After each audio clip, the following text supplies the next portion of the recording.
दोस्तों, इस वीडियो में मैं आपको बताऊंगी कि शेयर मार्केट में किस किस तरीके से वर्क किया जाता है। अगर आप घर पे बैठ के वर्क करना चाहते हो तो आप शेयर मार्केट में कैसे वर्क कर सकते हो। सबसे पहले आपको इसके लिए एक डीमेट अकाउंट खुलवाना पड़ेगा। ठीक है, डीमेट अकाउंट आपके पास होना चाहिए मस्ट। ठीक है, उसके बाद अगर आप इसमें आपको जो है पीओए करवाना पड़ेगा। ठीक है, इसमें आप शेयर्स को सेल कर सकते हैं, बाय कर सकते हैं कुछ ही सेकंड्स के अंदर। ठीक है, इन चीज़ों के बारे में डिटेल में कभी और बात करेंगे, अभी मैं आपको सिर्फ जरिया बता रही हूँ। ठीक है, फिर इसके बाद आपकी जो है यहाँ पे आपको एक ट्रेडिंग प्लेटफॉर्म मिल जाता है, आपको एक सॉफ्टवेयर मिल जाएगा जिस भी कंपनी में आप जो है अपना अकाउंट खोल रहे हैं, चाहे वो जीरोधा की हो, चाहे वो एंजल वन की हो, चाहे वो किसी बैंक में हो, कहीं भी आप ये डीमेट अकाउंट अपना ओपन कर सकते हैं। उस सॉफ्टवेयर में आपको ट्रेडिंग करने के लिए आपको मिल जाएगा। अब यहाँ से आपकी कहानी शुरू होती है। आप इसमें कितना पैसा लगाते हैं, आपकी अपनी पॉकेट के अनुसार आप इसमें पैसा लगाएंगे। आप इसमें 100 रुपये से भी शुरू कर सकते हैं। जो ब्लू चिप शेयर होते हैं वो आपको पता है 0.1, 0.2, 0.5 यहाँ से भी शुरू होते हैं, लेकिन इन शेयर्स का कोई भरोसा नहीं है। ये पेनी स्टॉक होते हैं और कभी भी ज़ीरो हो सकते हैं। ठीक है, आप इसमें जो है एनएससी में, नेशनल स्टॉक एक्सचेंज, बीएसई में, बॉम्बे स्टॉक एक्सचेंज, इनमें आप जो है वर्क कर सकते हो। अगर मैं मार्केट की बात करूं तो जो इसमें एक आप इंट्राडे कर सकते हो। इंट्राडे करने का टाइमिंग क्या होता है, सुबह 9:15 बजे से आपका होता है 3:15 बजे तक। ठीक है, इस टाइम के अंदर आपको जो है अपनी पोजीशन आप कभी भी ले सकते हो इस टाइम के अंदर, लेकिन पोजीशन ख़त्म करने की टाइमिंग 3:15 बजे होती है। 3:15 बजे से पहले पहले आपको पोजीशन काटनी होती है, अदरवाइज़ आपका जो ब्रोकर होगा वो काट देगा आपकी पोजीशन, चाहे आपको लॉस हो रहा हो या फिर आपको प्रॉफिट हो रहा हो। प्रॉफिट हो रहा होगा तो ऑब्वियसली आप ही काट देंगे। ठीक है, इसमें आपको कई कंपनीज ब्रोकर्स जो है मार्जिन आपको प्रोवाइड करते हैं, कई नहीं करते हैं। तो अगर आप बिगिनर हैं तो आप मार्जिन को अवॉइड कीजिए, विदाउट मार्जिन आप शुरू कीजिए, और इंट्राडे बिगिनर के लिए तो बिल्कुल भी नहीं है। दूसरा तरीका जो कि मुझे बहुत सेफ लगता है, दूसरे तरीके में आप जो है 2 तरीके से वर्क कर सकते हैं। इसमें जो है आप एक तो तरीका यही है, इसको हम शॉर्ट में बोल देते हैं MIS इंट्राडे। दूसरी होता है CNC। ये आप जब ऑर्डर लगाएंगे तो इन दोनों में से आपको एक सेलेक्ट करना पड़ेगा। CNC में ऐसा होता है कि आप फ्यूचर के लिए फ्यूचर में होल्ड कर सकते हैं अपनी पोजीशन को।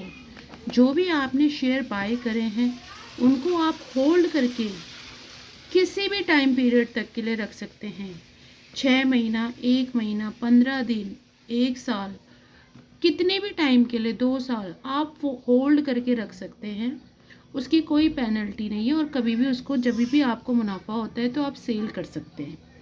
ठीक है, इसमें लेकिन जो आप होल्ड करके रखते हैं उसमें आप सेल की पोजीशन नहीं उठा सकते हैं। सपोज़ एक एग्जांपल अगर मैं आपको दूं, आपने PNB के शेयर ले लिए 500। ठीक है, और इसमें आपको सिर्फ बाय की पोजीशन आप रखेंगे CNC में होल्ड में, और उसको कभी भी आप सेल कर सकते हैं। ये नहीं है कि आप सेल की पोजीशन उठा के रख लें PNB की 500 के शेयर की, और आप ये सोचें कि मैं इसको फ्यूचर में कभी भी सेल बाय कर सकता हूँ। ऐसा नहीं होगा। सेल की पोजीशन होल्डिंग के लिए नहीं है, सिर्फ ओनली फॉर बाय। ठीक है, अब मैं आपको बताती हूँ, इसमें आप एक दिन पहले भी ऑर्डर लगा सकते हैं। मेरी कोशिश है एक ही वीडियो में मैं आपको बेसिक सा ज्ञान दे दूं, ताकि आपको मोटा मोटा पता चल जाए क्या होता है। ठीक है, इंट्राडे क्या होता है, उसी दिन सौदा लेना होता है, उसी दिन काटना होता है। ठीक है, चाहे प्रॉफिट हो चाहे लॉस हो। दूसरा आपका फ्यूचर के लिए होता है, फ्यूचर में सेल की पोजीशन लेके आप वर्क नहीं कर सकते। हाँ, दिन भर में कर सकते हो आप, लेकिन वो एज अ MIS इंट्राडे ही माना जाएगा। ठीक है, और आप CNC में भी अगर सेल कर लेते हो तो वो MIS माना जाएगा, यानी इंट्राडे माना जाएगा, और इंट्राडे में वो 3:15 बजे कट जाएगा। अगर आप ध्यान नहीं देते हैं तो सेल की पोजीशन कट जाएगी आपकी सेम डे। आप जस्ट होल्ड कर सकते हो, तो क्या होल्ड कर सकते हो आप, CNC में होल्ड करके रख सकते हो, फ्यूचर में आप सेल कर सकते हो। ज़्यादातर आप प्रिफेयर कर सकते हो इक्विटी वाले शेयर्स। ठीक है, मिड कैप वाले होते हैं, ठीक है, आप वो भी प्रिफेयर कर सकते हो। उनके बारे में डिटेल में बाद में बात करेंगे। तीसरा, अब आपको मैंने बताया, इसमें एक होता है आपका बैंक निफ्टी कॉमोडिटी। ठीक है, अब इसमें काफ़ी सारी चीज़ें आ जाती है। बैंक निफ्टी देखिए, इसका टाइमिंग भी सेम होता है। ये बैंक निफ्टी आप ये लगा लीजिए 9 बजे से खुलती है और ये 3:30 बजे तक चलती है। ठीक है, इसका सेम टाइमिंग है, लेकिन यहाँ पे थोड़ा डिफरेंस है। यहाँ पे आप सेल की पोजीशन भी उठा सकते हो, ठीक है, और बाय की पोजीशन भी उठा सकते हो for long time, long period. ठीक है, सेल की पोजीशन उठाई है आपने, तो आप उसको कल परसों नरसों कभी भी आप उसको बाय कर सकते हो, लेकिन इनमें ज़्यादा पैसे की ज़रूरत पड़ती है। बाय कभी भी सेल कर सकते हो। कभी भी का मतलब आप यहाँ पे जानिए कि यहाँ पे एक एक्सपायरी डेट होती है, फिक्स होती है एक्सपायरी डेट। एक्सपायरी डेट का मतलब ये है कि अगर आपने 5 जनवरी को आपने बैंक निफ्टी उठाई है, तो उसकी लास्ट डेट या तो 28 जनवरी होगी, जो एक्सपायरी डेट कहलाती है, या 20 फरवरी, कुछ भी हो सकती है, जबकि आपने उठाई हुई है, या फिर 25 मार्च भी हो सकती है। इतना ही होता है, इतना ही मिलता है, इससे ज़्यादा मिलता नहीं है, जब बल्कि 2 महीने तक की आप ले सकते हो एक्सपायर डेट। अब उसमें आप सेल की भी उठा सकते हो, बाय की भी उठा सकते हो। ठीक है, फिर आप इसको, लेकिन ये इसमें आपको मार्जिन मेंटेन करके चलना होता है। मार्जिन कहें तो मार्जिन में, यानी कि अगर आपने मैं एक छोटा सा अमाउंट बता रही हूँ, इसमें इतने का आपको कुछ भी नहीं मिलेगा। 100 रुपीज़ में आपने सपोज दैट आपने बैंक निफ्टी बाय करी है, ठीक है, तो आपने बैंक निफ्टी जो है बाय करी है 100 रुपये में, तो आपके डीमेट में ट्रेडिंग में 100 रुपये ही पड़े थे। अगर बाय इतने में करा है और रेट इसका चला गया सपोज नेक्स्ट डे 80 रुपीज़, तो यहाँ पे 20 रुपीज़ का आपका शॉर्ट फॉल आ गया। ठीक है, तो ये 20 रुपीज़ तो आपके पड़े ही नहीं हुए उसमें, ये कहाँ से पूरे होंगे। इसकी 2 कंडीशन है, या तो ब्रोकर आपका सौदा कट कर देगा खुद ही, या फिर अगर आपको इस पोजीशन को बढ़ानी है, बचाना है, तो आपको ये 20 रुपये आपको कवर करने पड़ेंगे जो शॉर्ट फॉल हो रहा है, और ये 20 रुपये आपको अपने अकाउंट से अपने डीमेट में डालने पड़ेंगे, तब आपकी 100 रुपये की पोजीशन खड़ी होगी। क्योंकि अभी आपके पास टाइम है, सपोज उसकी एक्सपायर डेट 28 जनवरी है और आपने 5 जनवरी को लिया है, अभी आपके पास टाइम है, क्योंकि ऊपर नीचे होता रहता है, हो सकता है ये अभी ऊपर जाए। इसी की अगर मैं अपोजिट पोजीशन में काम करूं, यहाँ पे आपने 100 रुपीज़ में बैंक निफ्टी ली थी, इसका रेट 120 हो गया, तो यहाँ पे आपको 20 रुपीज़ का प्रॉफिट हो गया। आपको मार्जिन मेंटेन करने की ज़रूरत नहीं है, आप चाहो तो 120 में आप इसको काट दो 20 रुपीज़ का प्रॉफिट बुक करके।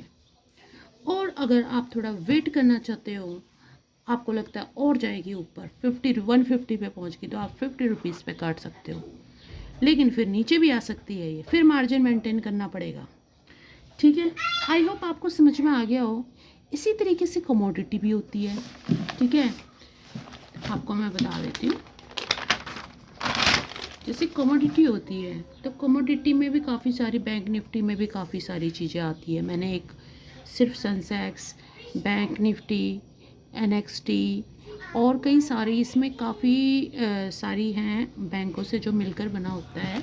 इसमें सारे बैंक्स इन्वॉल्व होते हैं। अगर आप कमोडिटी की बात करें, मैं सारा देखो एक बेसिक सा आपको नॉलेज दे रही हूँ ताकि आपको मोटा मोटा सब कुछ पता चल जाए। कमोडिटी में क्या होगा कि आपका जैसे कि सिल्वर आ गया, आपका गोल्ड आ गया, आपका जैसे कि क्रूड आ गया, कई कई सारी है इसमें। अब आपको हर चीज़ इसमें कमोडिटी में ये सब आता है। और इसकी खासियत ये है कि ये मार्केट चलती है सुबह 9 बजे से लेकर रात के 11:30 बजे तक। टाइमिंग बिल्कुल डिफरेंट है, बैंक निफ्टी से अलग है। ये कमोडिटी की टाइमिंग 9 बजे से सुबह के रात के 11:30 बजे तक है। अगर आपको लगता है आप 11:30 बजे तक बैठे रहोगे, आपके पास टाइम है, तो आप जो है ये काम कर सकते हो। इसकी एक्सपायरी डेट होती है, इस चीज़ का ध्यान रखना। एक्सपायरी डेट क्या होती है कि जिस तारीख को आपका सौदा, या जैसे सपोज़ मैंने पहले भी बताया 5 फरवरी को आपने कुछ ख़रीदा, 28 फरवरी उसकी लास्ट डेट है। इस डेट के बीच में आप कुछ भी करो, लेकिन इस तारीख से एक दिन भी पहले, या कई जगहों पे 1-2 दिन पहले भी होता है, आपको सौदा कट करना पड़ेगा, चाहे आप लॉस में हो चाहे प्रॉफिट में हो। ठीक है, लॉस में जा रहे हो तो मार्जिन भी मेंटेन करना पड़ेगा, प्रॉफिट में जा रहे हो तो आपके ऊपर है। तो मैंने आपको इस वीडियो में क्या क्या बताया, कमोडिटी का बताया, इंट्राडे का बताया, ठीक है, प्लेटफॉर्म बता दिया भाई, डीमैट अकाउंट होना ज़रूरी है। पीओए के बारे में बाद में बात करेंगे, ठीक है, वो आपको पता चल जाएगा जब आप डॉक्यूमेंट्स जमा करेंगे, आपको आपके ब्रोकर बता देंगे।